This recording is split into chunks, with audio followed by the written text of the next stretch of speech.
Law school. It's an investment in your future. But like all investments, without the right advice, it can lead to disaster. That's where PreLawPro comes in. Whether you're exploring the law, navigating the admissions process, or need personalized career guidance, at PreLawPro, we've got your back. Don't gamble on your future. Invest in it. Get started today at PreLawPro.com. How can I make myself more competitive? How do I build my network? I want my career to go to the next level, but I don't really know where to start. I hate the job I am in. What else can I do? I want to work in healthcare, but I don't want to be a doctor. I need connections in a new industry. Where should I start? Whether you're a college student trying to decide on a career path, a young professional trying to develop their career, or maybe you're in the mid to late stages of your own professional journey and you're looking for a new challenge, or maybe you're facing an unexpected job search. Whoever you are, wherever you are, welcome to the Professionists podcast. And together, let's find your fit. Welcome to the very first episode of the Professionist podcast, where we explore the huge variety of career options that are out there. Too many parents, students, and young professionals think of their career options in really limited terms, and as a result, they end up in careers that they ultimately don't enjoy or have to leave at some point in their career. In addition to exploring the huge range of careers that are out there, we're going to look at topics related to career and professional development, how to make the most of your current career, and even how to execute a career switch. We'll be hearing from experienced professionals at the top of their game and learning from their own career journeys, and we're doing just that in today's episode. Today's guest retired from the US Air Force after 22 years of service as a lieutenant colonel, having not only flown as a navigator in the famed B-1 bombers and in the First Gulf War, but also having served as a navigator instructor and evaluator on the Air Force's B-1 and B-52 programs. He was part of Air Force One's flight crew during the George W. Bush administration and has served in an extensive variety of high-ranking executive officer roles, including a significant stint as the US Air Attache to the United Kingdom, where he worked on a variety of policy and defence issues, working closely with the government and military staff of both the United States and the United Kingdom. He now serves at the Pentagon as the Executive Officer to the Secretary of Defense and Chairman for the Joint Chiefs, where he currently oversees, among other things, interagency coordination and the execution and logistics of diplomatic visits. He's a keen cyclist, a lover of good craft beer, a proud alum of Michigan State and Syracuse universities, a proud grandfather, and both a personal friend and mentor of mine. Welcome, Jeff Price. Well, thank you, Ben. It is very, very good to be with you here today. I've been really looking forward to this, so thank you in advance. Yeah, likewise. There's a lot that you have done in your career that I know we're not going to get a chance to cover off on this episode, but I wanted to take a little bit of a step back to your college experience. From memory, you studied international relations as an undergraduate, and yet you went into a mode of service in the Air Force that, to an outsider, seems like it would involve a lot of math and science, which is not something I think of when I think of international relations. So how did you make that transition? Did you feel prepared for it when you joined the Air Force? And tell us about that transition. Yeah, that's a really good question. And I was going to make a joke about the military, about, you like become a Japanese linguist and get sent to Saudi Arabia or something like that. But in the aviation world, although the Air Force is rather partial to people with engineering backgrounds, your undergraduate degree really has nothing to do whatsoever about being a combat aviator or an airlift pilot or anything. So they come from all stripes. And again, the Air Force is rather biased toward engineers. Say perhaps an intelligence officer would more have a political military background. But the truth is, and this kind of goes across all the services, if you become a logistics officer, the Army, the Navy, the Air Force, they don't really care what your undergraduate degree is. The point is you've come out of one of those three commissioning programs I spoke of. You're now a second lieutenant or an ensign in the Navy, and you go on to your career field. So in my case, I was very fortunate to, as I had mentioned earlier, I couldn't fly because of my eyes as a pilot, or I couldn't go to pilot training because I wore glasses. But I could become a navigator. I thought, well, that sounds just as good. And of course, This was in 1987. I think Top Gun had come out in 1985. And again, who didn't want to be Goose if they couldn't be Maverick? You can't be Mav. Right. And so that was really popular. And of course, the Air Force had two-seat aircraft, much like the F-14 Tomcat that the Navy depicted. And so, as I said, I was really fortunate to get picked up and went to navigator training, even though I had my undergrad degree, as you indicated or noted rather, was in international relations, kind of a political science. And to your question, there's a degree of math involved in navigation. It's rather base 60 based math, like based on time distance. Mm-hmm. And so even for someone like myself who's not really good at mathematics, but do have a keen interest in science, I didn't have a problem per se with the navigation school. Is it one of those things where you kind of sink or you swim? And if you sink, you get pushed off to another career path? Yes, within the Air Force? Indeed. Yeah, there's a constant, especially I think in flight schools, whether it's pilot training or navigator training, kind of a constant fear, say, of washing out, whether it's some sort of physical ailment. We had some people that were constantly getting airsick, or it's called busting a check ride. A check ride is an evaluation after a period of time to check your progress on a given skill set, flying, navigation. Yes, and there was certainly was that concern, and if that were to happen, then the Air Force, because you're a second lieutenant, the Air Force is paying you, they would send you off to some additional an additional career field. Again, I mentioned like a logistics officer, acquisition officer, intelligence. Yeah. There's a panoply of support positions. Do you miss flying? I do occasionally end up flying for about 13 years straight. The Air Force actually had shut down the navigation school in California, moved it to Texas, and then Florida back to Texas, typical government bureaucracy. And as a consequence, there was a bit of a gap of production of navigators. And so people in my cohort who had been flying for 10 years were required to kind of stay in the cockpit a little bit longer and keep flying. I certainly missed the air crew experience. When I started off, the B-52 had 6 crew members, and then the enlisted gunner position went away. Again, it kind of harkens back to World War II, not really a super effective position in the era of air-to-air missiles. And then it became 5 people, and then the B-1 bomber had 4. But my point is you're part of a tight-knit crew, and I miss that camaraderie. I don't miss showing up at 5 a.m. in a sleeting snowstorm. Yeah.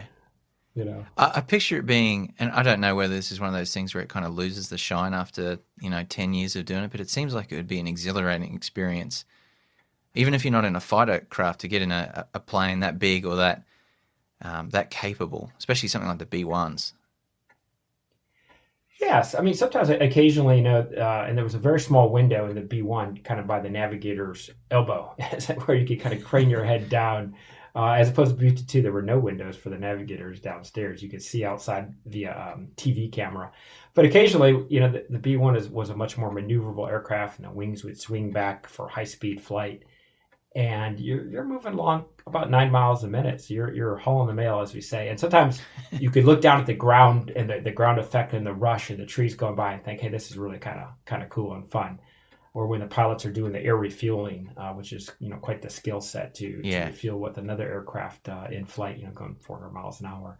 Yeah, there's parts that are really, really fun. And then you're right, there's a kind of boring drone time of just an hour sitting in your seat, just not waiting. doing much but reading a magazine. Yeah. Your current role involves a lot of planning, Yes. thinking ahead, planning and making sure everything's being executed on time and in the way it's been planned for. When you joined the Air Force, did you have a really clear idea of what you wanted your career in the Air Force to look like? Or is it one of those things that kind of just took shape over time? I would say more the latter. Certainly given the expense of flight training for pilots, the Air Force requires one to serve for 10 years. So that's kind of halfway to a 20-year career in the Air Force, the U.S. military rather.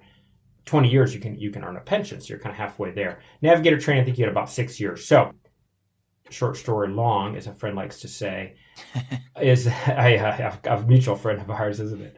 I wasn't sure. I knew I wanted to fly, and I told myself as long as I kept having fun, I would stay in the Air Force. I didn't really necessarily intend to make it a career, which I ended up doing. 22 years. But I certainly did have designs on utilizing my my undergrad, and eventually I got my master's degree when I was at an Air Force base in upstate New York, and went to Syracuse part-time and got a master's essentially in international relations. And I had designs on kind of the political military side of things, but I wasn't quite sure how to get there. There wasn't a lot of guidance at the time in the Air Force, nor is it something that younger officers can go do in the Air Force. So again, as I said, I knew I was just going to be flying for the first 10, 12 years with kind of a vague, nebulous goal to move into that political military world. It's at some point in that 20-year arc. Correct. Yeah. One of the things I think the guests on this podcast in the military field have a lot to say, and with good measure, is leadership. And I think in a 22-year career in the military, you've seen some really, really effective leaders and maybe some leaders that aren't so effective.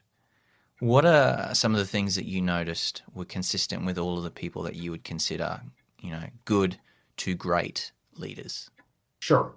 So right off the bat, and this obviously carries over rather outside of the military, whether you're working for a small startup or, General Motors Corporation, a big conglomerate like that. And, the first one is really taking care of your people. And what I mean is also, but also having their back. So if the subordinate screws up, the supervisor is going to take responsibility for that action.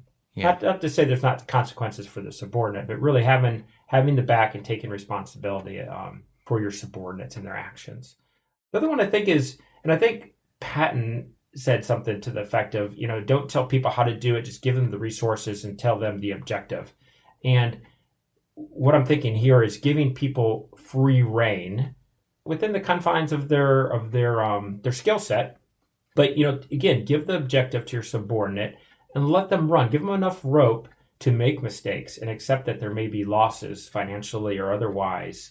Not saying you don't keep track of them. So I think those are the two big ones, is taking care of people, having their back, and giving them free rein to accomplish an objective without micromanaging, which is kind of the flip side of bad leadership. Yeah, and it sounds like that also involves making it clear not only what the objective is, but why it is the objective. So, being able to really provide an opportunity for them to buy in, I guess it sounds like. Absolutely. After your career as a combat arms officer, you moved into this role as an Air Force Attache. Help us understand what is an attache, and how does it differ from some of the other career types or titles that we think of in international relations more generally? Absolutely.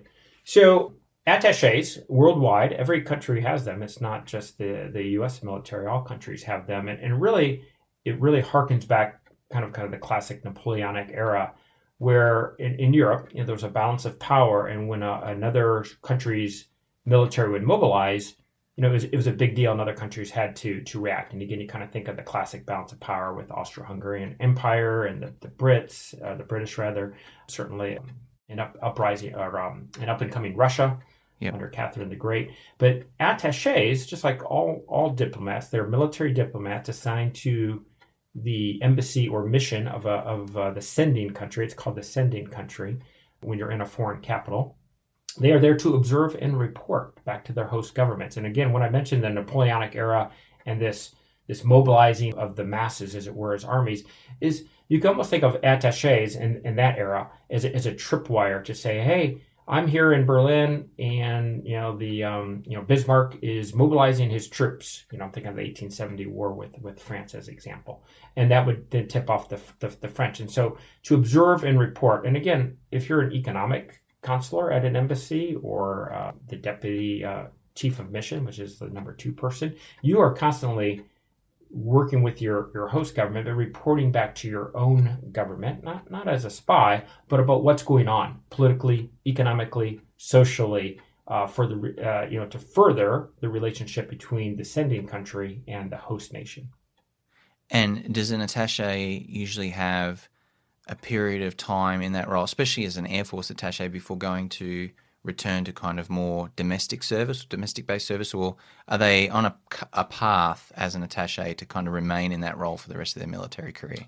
Yeah, great question. So The Air Force was a little bit behind the times, as it were, or I guess the training program that the Army had really started doing, I'd say, in the 1950s or 60s. And what I mean is the Army being much larger, and I think some of the training being less technical and less expensive. Again, just kind of my guess is, let's say you're an infantry officer or an artillery officer, it doesn't cost the Army a great deal of money and time and effort to let that person, say at the 10-year point, when they're perhaps a senior captain, a major, or a junior major, to go to what they call the foreign area officer, perhaps get an graduate degree in a regional studies, perhaps learn a language, perhaps be assigned to an embassy, whether it's in an attaché role or maybe facilitating military training, depending on the relationship with the country, weapons sales, that sort of thing.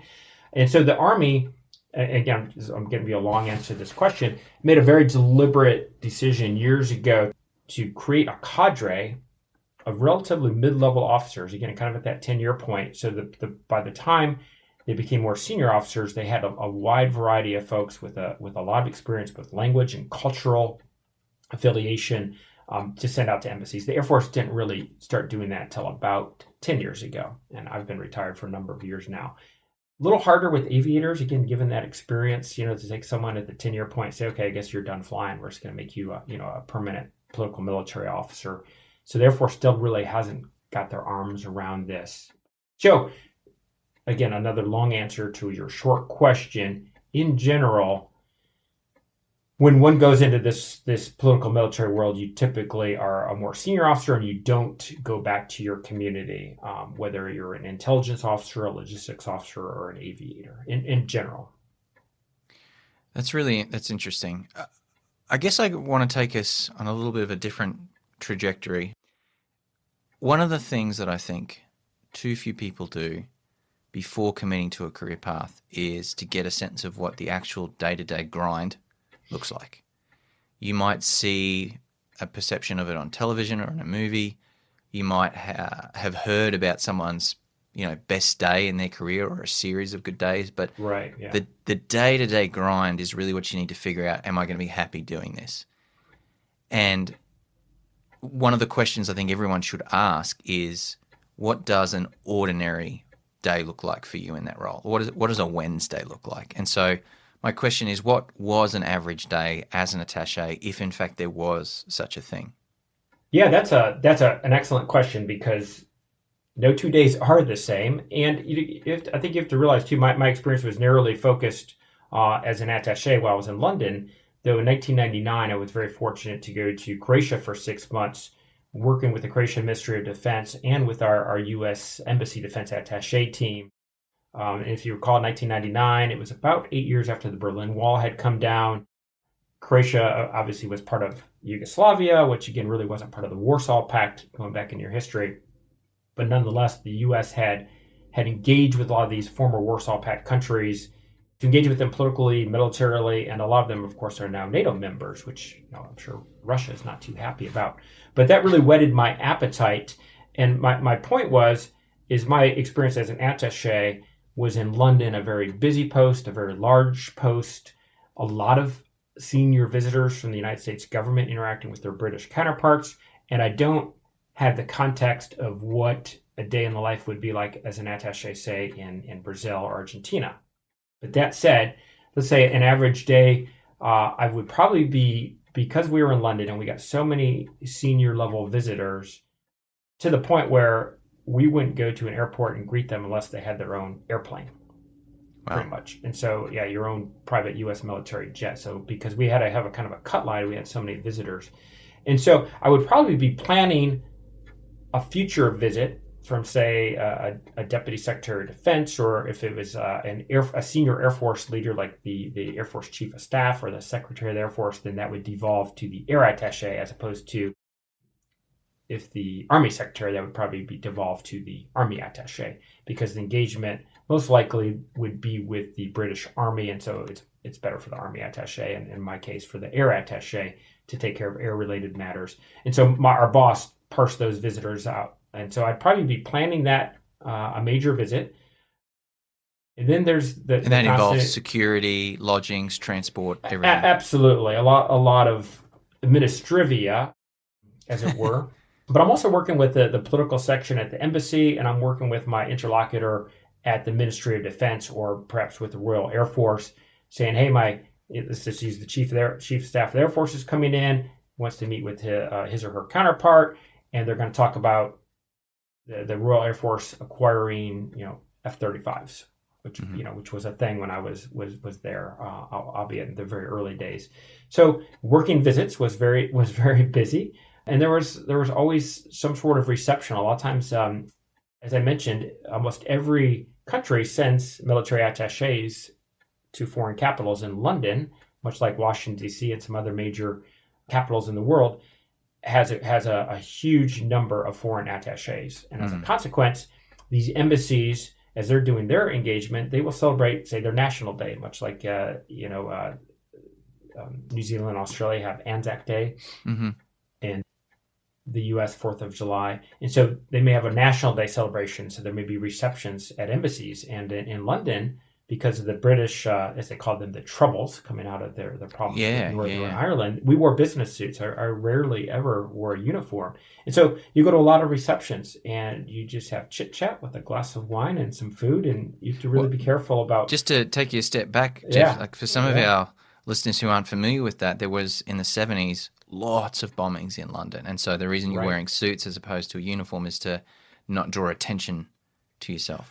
That's a good point. And really, it was our host nation. So the British officers would wear their uniforms in their office, let's say at the Ministry of Defense. But when they went out, they did not wear uniforms. And so it must have been a historical consequence, that the foreign attaché community, and as I mentioned, many countries send them. So there was over 200 attachés from different, if you add up all the countries and all the attachés they sent, well over 200 attachés. And yes, it just became a thing where we would wear our business suits every day. I think one of the things that's easy to forget is when you join up Random Country Incorporated and you have an employment contract, there's a clause in there that says this is a 38-hour week or a 40-hour week career. That's not the case in the Air Force. You or the military period, you do the work as long as the work is required. How many hours did you find yourself working on an average week? It's kind of 40, 60, more? Yeah, that's a good question. I mean, obviously, when you're flying, those could be 12, 14-hour days. So, perhaps the next day you just go in a little bit later. And so, there's a bit of a balance depending on one's boss and also the workload. But and to that point, my boss in London was a Navy Rear Admiral, 1-star off-flag officer. And again, remember I mentioned that point about giving your subordinates kind of the rope to, not to hang themselves, but to, give them free rein, as it were. And so trust them to be able to do the right thing. Yeah, absolutely. And so he would have, he wasn't a clock watcher. He'd know if I was if I went to a reception the evening prior, and sometimes my wife would attend. If I didn't come in until 9 o'clock the next morning, that was not a big deal. Yeah, or maybe even 10. So it depends on the hours, to answer your question. And I mean, it sounds to me the way you're describing is very glamorous. Yeah, yes, but I think people forget this is work. It's tiring to be able to work a day and then go out and essentially work again that evening, even though the setting isn't in an office. It's a form of work nonetheless. When it comes to networking, it's the same thing, right? Like there is a degree of work associated with doing that. No, you're absolutely 100% correct. And spouses in the attaché world are really a key component. We would entertain in our home, and I'm a natural extrovert. My wife is an introvert, and so as you're probably aware, for introverts, all that interaction it can be rather draining for an introvert. Yeah. And so oftentimes she would begrudgingly attend a reception, but again, these were our friends and peers and colleagues. I'm talking about the other foreign attachés, and of course, once we got there, she'd had a great time, and you see the same people, and we really enjoyed that interaction. And I would say, and I'm going to address your networking point in a moment here, but the interaction you get, and this is why I've always been interested in the political military world, is the interaction you have with people not from your country, I think is a very valuable interaction. And the reason is you get a unique perspective on your own country by talking to someone not from your country. And they may have a completely different view on how things are organized. Maybe it's government-provided medicine or gun ownership or whatever. U.S. foreign policy, certainly a controversial subject with the Gulf War, or a second Gulf War was going on. But to the networking part, you're absolutely right. It is work. And I was thinking about earlier when we were teeing this podcast up, and you're talking about some of the young people, and I was thinking, I still do some training right now for our attaché corps who are about to go out to capitals, and believe it or not, and maybe believe it because it's the diplomatic world, which moves very slowly from a modernization, but the business card is the gold standard of communication. It really is. You meet somebody, you give them the business card, and I had a whole method which may seem kind of silly about, I'd put my business cards in my left pocket and the business card I received in the right pocket, because you don't want to meet somebody and then give them, General Sokov's business card who you were talking to 10 minutes ago.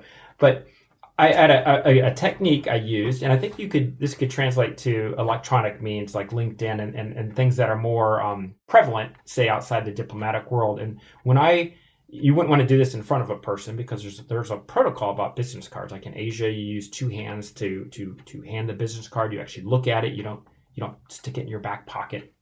You examine it. So there's a protocol. But what I would do the next day is I would write some notes on the back of the business card. Hey, I met this guy at the Argentine reception. He's from Brazil. He's an F-16 pilot. He's got 2 kids. And that would jog my memory the next time I see that person. And what I was thinking about is that you could certainly do that electronically. And one of my jobs after flying, but before I went into the political military world, was at our personnel center. And you could call up everybody's records by their social security number, but you could also make electronic notes. Mm-hmm. So when a guy or gal would call me up, they say, I really want to go to work at NATO, and who doesn't want to go live in Brussels except in the winter? And I could make notes about that. So the next time they called me up, I said, hey, I remember we talked in May, and you said you want to go to NATO, and here's what I know now, and here's what maybe we could work our way that way. But you could do that electronically, and then follow up with those people. Go have a coffee. Go have a drink. It builds relationship in a way that you don't anticipate. So I can remember as a young lawyer trying to go out and make connections and meet people who might want to or who could become clients of the firm. Yeah. And I did the same thing. I would have my cards in one pocket, cards I received in another, and on the cab ride or the train ride home, I would make notes. John Brown has 2 kids who play basketball. Because as a junior, I'm like, this guy is not going to know me. He's not going to remember me. So when I went to follow up with an email, I could say, hey, it was great to meet with you. I hope little Johnny's enjoying his basketball season. And yes, even excellent. if he didn't necessarily remember me, the fact that I knew something personal about him would make him or her go, okay, I can't remember this person, but we must know each other. Right. And it's one of the few ways that you can really microwave a networking relationship, is you kind of build this closeness that may not necessarily be there just yet. Yeah, you really hit the nail on the head. And I can't emphasize enough that networking, rapport building, that's widely used in the attaché world, and really the follow-up and linking up with people. And you just reminded me, in my current job at the Pentagon, I work with a lot of foreign military attachés. And I'll go to a reception, I'll get their card, I'll jot a note. The next day, I send an email to them, say, hey, if you remember me, I'm the retired Air Force guy working in our partner liaison office at the Pentagon. It was lovely to meet you yesterday at the X reception. Yep. I look forward to seeing you again around the diplomatic circuit here in Washington, D.C. Yeah, and it's also, and you know this as well as anyone, you've actually got to make it happen, because it's so easy to see somebody, and we've all got friends we haven't seen for a while, and it's like, it's great to see you. We should catch up. And unless you actually follow that up with, hey, what are you doing 2 weeks from today, it doesn't happen. Absolutely. And so that email is nice to catch up with you is not really going to lead to anything unless you also build in some kind of execution date on it. You're absolutely right. And you just reminded me, and again, I am an extrovert, not more. And so my wife sometimes will look at me with horror as we're going to go out to some receptions. And by the way, she doesn't go to any receptions here in Washington, D.C. She's kind of done with that world. Again, she's an introvert. But to me, it's kind of exciting. You don't know who you're going to meet and what story they're going to tell you.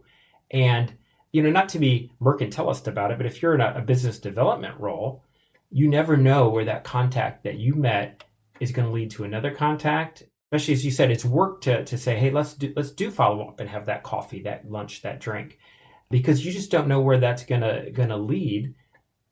But in general, there can't be any downside to networking. Yeah. And it might be not just an opportunity to work with them in a customer service, client business relationship, but you just don't know where they will be in 10 years. Absolutely. And that might lead to an opportunity for you to get your dream job. Absolutely. Which reminds me of, if you're upset, never burn a bridge. When you're leaving a job, electronically especially, you don't hit send on that button, that text, that tweet. Leave under professional circumstances. Yes, exactly. It's a small world. Networking, yes. Yeah. I don't know if you've ever seen it, but there was a YouTube video that I saw of a guy who was leaving his business, and he hired a drum band to basically storm through the business and playing a song as he waltzed out and handed his boss his resume and walked out. And I was like, well, that 15 minutes of fame is going to cost you significantly. Yes. Moving forward. Yeah, the role that you're in now, right, and the attaché role, sure, seem like they are far more focused on kind of the policy, the diplomacy type route. And and you've previously had not only combat arms roles, but roles where you're kind of overseeing a command, as I understand it. You're the command staff officer for the US, Africa, and European commands. What differences did you really notice between, I mean, obviously there's subject matter differences, but how different were the two sections, policy versus combat arms? Was there a different approach to the way you did work? Was there a different mindset? Yeah, no, very, very good question. And I do need to disabuse you of the notion that as a lowly lieutenant colonel, I'm setting U.S. policy. As an attaché, I was more definitely facilitating it. Yeah. When you have senior leaders, like, again, to go back to the examples, the chief of staff of the Air Force is coming to the United Kingdom. It's going to see his counterpart. Those two, because of, again, I go back to, I don't know how things were and I just use the term Brazil. Yeah. If you were at the U.S. Embassy in Brazil. Whereas I think the relationship between the U.S. Air Force and the RAF in this example is so close that when the two service chiefs want to talk, they just pick up the phone and they certainly don't call Lieutenant Colonel Price. So, but you're influencing policy, if not making it. Certainly, you're influencing there you go. In a way. I think so, and maybe teeing up talking points is like, hey, sir, when you meet with your counterpart, they're most certainly going to bring up this subject, and that subject. This is a sore point on the relationship. So make sure that you know the background information. So you're right. That is a policy linked role, but I just want to make sure I disabuse people of the notion that I was. Making U.S. government policy. That is certainly not the case at the lieutenant colonel level. But you're in that world nonetheless, right? You're definitely in that world. And I think when I was working for the intelligence directorate, this is where up at RAF Molesworth as a U.S. base, and I got a job there as a contractor. So my children and family, we could stay in London. The children could finish up at this amazing international school. And so I was working at the intelligence directorate for both those commands, which happened to be located in the United Kingdom, even though the headquarters is in Stuttgart, Germany. Just an accident of politics and geography, I guess, over the years. And so there was a little bit less policy making there and more on the implementation. And of course, I was working with the intelligence analysts who are looking at the problem set, as it's called in the intelligence world, within the European theater of operations when I was with U.S. European Command, and primarily, let's talk about Russia. And then with U.S. Africa Command, obviously a huge continent, I think 57 nations with a wide variety of both capabilities and problems endemic to the continent, and how is the U.S. military going to engage there? And of course, you need the intelligence picture to build on. So it's more on the policy execution side, I think. I'm not sure I answered your question adequately. No, I think so. I think so. I guess what I'd want to follow up with is, how different is it to be at Defense Intelligence in the role that you're in now compared to your attaché role? Are they very similar roles within different agencies, for want of a better word, or is your current role got a particularly different leaning to it? Yeah, that's a good question. And oddly enough, I'm actually in the same organization as a civilian that I was as an attaché. So the Defense Intelligence Agency, which is, we'll call it the military version of the CIA. That sounds a little overly generous, but focuses on military intelligence capabilities of various countries, and its services or its customers then are, the Air Force, the Navy, Air Force, the Marines, of course, the Army. And so the Defense Intelligence Agency administratively oversees the attaché corps, because as I mentioned, it's over reporting, political and military and economic reporting that gets fed back into the giant. Again, the U.S. system is ginormous. This intelligence collection apparatus. The organization I'm in now is kind of a cat and dog organization at the Pentagon, but it works for the Defense Intelligence Agency, which is headquartered at a nearby base in the Washington, D.C. area.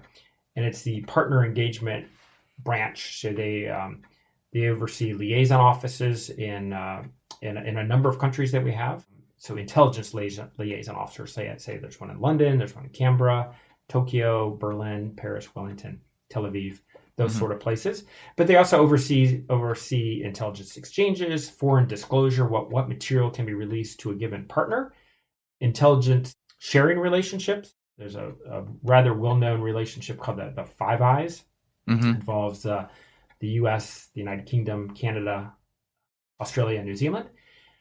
5 countries who share very, very sensitive and high-level intelligence with each other because it's a trusted relationship. But then there's bilateral relationships with other countries, intelligence sharing. Maybe with the French, we share signals intelligence, but not so much geospatial. I'm just making that up, of course, with our French partners. So the organization I'm in now is the same one, Defense Intelligence. And so some people are much more focused on the intelligence relationship, but oddly enough, the small branch I'm in now, supporting the Secretary of Defense and the Chairman of the Joint Chiefs, are supporting their counterparts, which are very high level. And so the relationship is much broader than just the intelligence relationship. It could be a partner nation allowing us to host U.S. forces. It could be purchasing F-35s, for example, for interoperability. Whatever very high level policy engagement. You've done a lot in your career, and I know we've really only skimmed across the majority of it. But when you think back to the things that you've done, what is maybe one or two things that you're the most proud of? Yeah, that's a tough thing, because you're at different stages. I thoroughly enjoyed the different aspects. The flying world. I don't want to call it a younger person's game. That's not necessarily true. Certainly enjoyed that for the 13 years. But likewise, that 6-month experience I had in Zagreb and then as an air attaché, and actually the job I'm in now as a civilian, working the counterpart visits, planning and executing the counterpart visits for the Secretary of Defense and the Chairman of the Joint Chiefs. I actually had that as an active duty person before going to London, which is, I'm sure, why my boss hired me as a civilian. So to answer your question, I think I'm most proud of representing the United States at a diplomatic level. You don't get that obviously at a combat arms squadron level when you're flying, but in the job I had at the Pentagon before I went to London, certainly in London, certainly in Zagreb, and now again back at the Pentagon working with the foreign military attachés and the U.S. attachés when high-level visitors come to the United States, representing the United States in a professional manner and wanting the foreign partner to feel valued, appreciated, and respected. Speaking for America. Yeah, there you go. One drink at a time. Yeah. Thank you for your service. Yeah. Well, I've looked with a small anecdote for when you're going through attaché training. They talk about the 3 dangers, and they're protocol, cholesterol, and alcohol. Not necessarily in that order. Not necessarily in that order, yeah. Right. How do you think the diplomatic career path is going to change in the next 5 to 10 years? Do you think there's still going to be a continued reliance on human interaction, or do you think it's going to be more kind of remote diplomacy? Do you think there's going to be some changes in the way that job looks and feels like? Yeah, excellent question. And I think you mentioned COVID-19. earlier in the introduction or in the tee up. But, I think that has shown that despite technology that allows us to be productive and interactive with our colleagues and our partners, our customers, that there's no replacing the human touch. And back to that networking you and I were talking about, back to that having a coffee, having a drink. And as I mentioned, that it's an example, the business card is still the gold standard of diplomatic engagement when you're at, say, receptions. I don't think it is going to change. I think there's always going to be that requirement. And again, I'm going to go back, and even though I don't have any experience outside the U.S. government, which is kind of a sad thing to say, as far as work is related, I think that's going to hold true if you're, a Silicon Valley startup, a small business, or again, back to the kind of the General Motors of the world. That interaction, that connection with other people, and even more so when you're dealing with language barriers, cultural barriers. As I said, when you meet somebody and their country has a nationalized health care and the United States famously does not, for example, those perspectives right off the bat are being completely different. Why does in the U.S. you may see someone crowdsourcing their cancer treatment, and to a foreigner whose taxes are paying for that's going to be completely foreign experience to them. And so the perspective of different people coming together and the requirement, back to your original point, the requirement for daily interaction that can't be replaced by technology is not going to change. Technology will augment. Yeah, that's a good way. That makes a lot of sense. You're just talking about the importance of the business card, and it just reminded me, I'm actually a big advocate of college students and also just job seekers getting business cards. Let's say you don't have a job and you're about to come out of college, or you've just lost a job and you don't have those business cards from the job you're in. The barrier to entry from a cost perspective for business cards is so low. Absolutely. That there's really no downside to getting on one of these companies, you can get them for under $30. Absolutely. And virtual and all of a sudden cards, you've created, your brand. And you have an influence on how that card looks and how much you want to spend on it. And it's a great little tool because it sounds old school.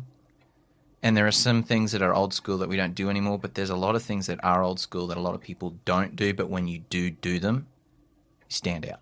Absolutely. And I was thinking virtual business cards, and, one of my pet peeves, and perhaps this came when I was working that job when I was a bomber assignment officer, and people would send me an email, say, my assignment, which is rather vague. It should, Joe Bag of Donuts, which is a famous airman. My assignment to Minot Air Force Base.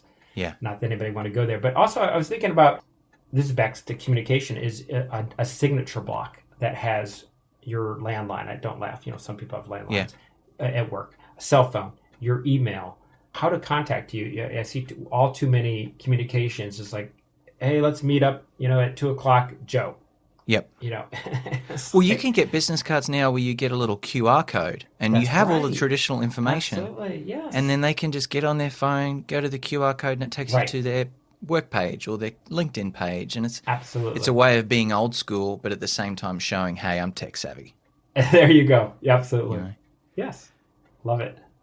I wanted to turn our attention to, I think, one of the soft skills that comes off the back of networking. So, you've been a mentor of mine for, I guess it's going on 15 years now. Well, thank you. I mean, I guess you're just a slow learner. It's You're not the first person to suggest that. But you've been a mentor of mine, and, I know there's been multiple times where I've come to you with professional questions, personal questions, and it's been a huge benefit to me. And I'm sure that you've had mentors throughout the course of your of your career, whether that was in the military or in the attaché world. What should someone look for in a good mentor? Right. So, I think the first thing is, again, whatever organization you're in, is you see somebody out there, presumably several years ahead of you, doing something that you think is fantastic. Or perhaps they're driving a Maserati and you think that's fantastic also. Yeah. And so you want to look for somebody that, not that you necessarily want to emulate, but you've heard about perhaps some of their experiences. Let's say you're a young person, boy, I would just love to go live in Paris at a tech startup. How do you do that?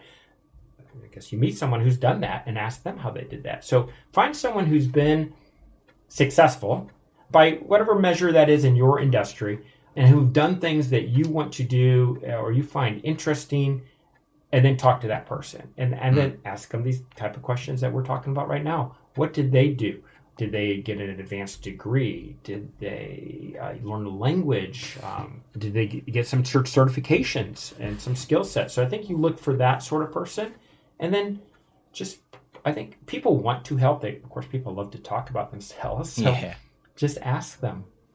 But yeah, look for someone who's success. And again, in your eyes, not necessarily in the world's eyes.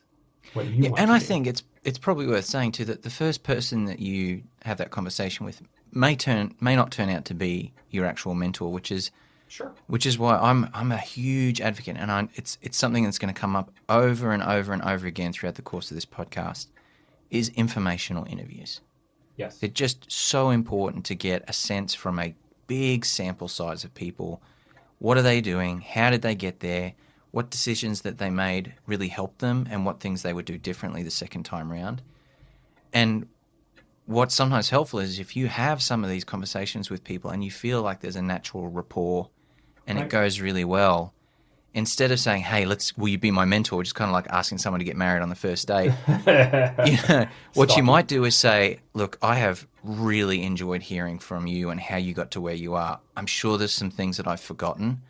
Would you mind if I gave you a call in 4 to 6 weeks? And the vast majority of people are going to say, yeah, no worries. Just email me closer to the time and we'll do it. And you have another good conversation with them, and you do the same thing, 4 to 6 weeks.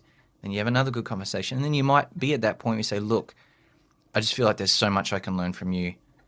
You're doing the things that I want to do professionally in 10, 15 years' time. Would you be willing to mentor me maybe once a month for the next 6 months? So you're not asking them to commit the rest of their life, but it may turn out that it is that way. Right. But that's an easy way for people to go about doing it, because it doesn't really matter, who you know or where you come from. Everybody is capable of doing this.